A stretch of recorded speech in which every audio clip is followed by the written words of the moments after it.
tool and political ploy and to show political power that I have these collection from the Prophet ﷺ. And if Kathir knew what his intention was, that would be motivation for him to what? Ignore. To actually ignore the request. And was it uncommon for the scholars of Hadith to ignore these requests? No, I mean, it was common. It was pretty common for them. Like they didn't involve themselves very often with a lot of government affairs. Many times you have a lot of stories of muhaddithin actually trying to escape governors and escape some of these political figures because of the problems that they had and the issues that they had faced. So historically, it's actually really interesting. If you look at the power dynamic between the scholars and the politicians, you don't really have a time where they're like, they all really get along. There might be individual cases where individual politicians get along with individual scholars, but historically they haven't had a good relationship. And even today, like many times people will judge a scholar because what? Like whether he went to jail or not, right?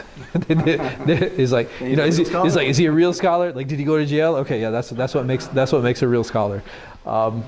So this is something that's, again, it's not historically strange to have this problem, to have this issue. After him, so after Abdul Aziz and Marwan, you had Umar ibn Abdul Aziz. Umar ibn Abdul Aziz, very famous tabi'i, right? A very famous tabi'i, or was he tabi'i? But anyway, he was a Khalifa for like a year, I think 2.5 years, from like 99 to 101, something like that. He sent out multiple letters and requests requesting them to gather hadith. What can we say that's unique about Umar ibn Abdul Aziz?